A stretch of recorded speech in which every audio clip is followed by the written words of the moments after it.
কালকে বাজারে গেছিলাম, একটু আম আর একটু কালো জাম এনেছি। বাবা, কালো জামের কি দাম! এটাও এনেছি। দেখো পাঁপড়ের ফাইনাল লুকটা, খেতে অসাধারণ হয়। আমি তো ভীষণ ভালোবাসি, আমাদের বাড়ির অনেকেই ভালোবাসে, আর আমি ছোটোবেলা থেকে এটা খুব ভালোবাসি। আমার মা বাড়ির দিদা আমাকে করে খাওয়াতো, খুব ভালো। আমার দিদার হাতে রান্না ভীষণই ভালো ছিল। মানে আমি গেলেই শুধু আলুর দমটা আমি খেতে খুব ভালোবাসি।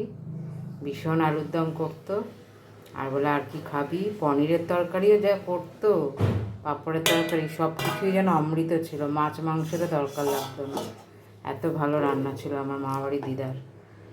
আর এখানে করে নিয়েছি তোমার বিউলির ডাল, তোমাদের তখনই দেখাচ্ছিলাম হচ্ছিল যখন। আর এখানে করেছি তোমার আলু বরবটি চচ্চড়ি। আর এখানে আছে তোমার বেগুন ভাজা, করলা ভাজা, এইগুলো করেছি।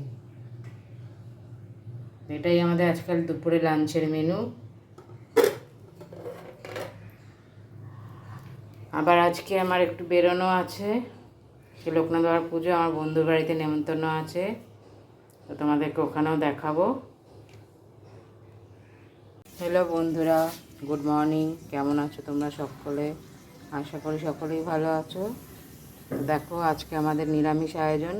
আজকে তো হনুমানজির পুজো হয়, সেই জন্য এখানে কিছু সবজি কেটে রেখেছি নিরামিষের জন্য।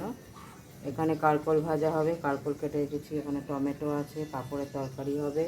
এখানে পাঁপড়ের আলু কেটে রেখেছি। আর এখানে হচ্ছে তোমার বরবটি আর আলু ভাজা, কালো জিরে দিয়ে চচ্চড়ি হবে একটা। বিউলির ডাল হচ্ছে।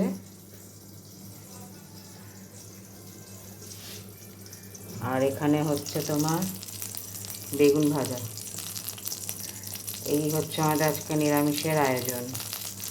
আবার আমার কেমন লাগলো নিরামিষ আয়োজন তোমাদের, ফাইনালটা তো জানাবোই। তোমরা কিন্তু অবশ্যই কমেন্টে জানাবে আমাকে।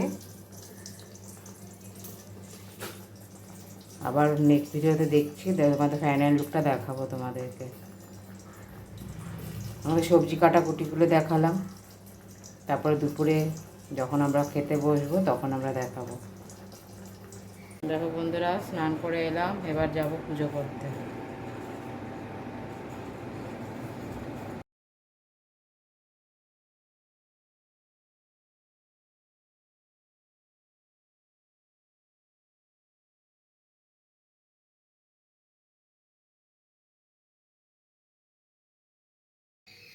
দেখো এখানে পুজো সেরে নিচ্ছি আমি।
এই দেখো আমি লোকনাথ বাবার এখানে পুজো করে নিয়েছি, একটু মিষ্টি দিয়েছি, আম দিয়েছি। আমার লোকনাথ বাবাকে কেমন লাগছে তোমরা কমেন্টে জানিও। আর এখানে সব গোপাল রাধাকৃষ্ণকে সুন্দর করে সাজিয়ে নিয়েছি, খেতে দিয়ে দিয়েছি। এটা আমার হনুমানজি।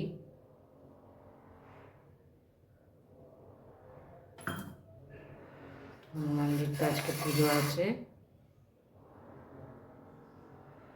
দেখো জগন্নাথ।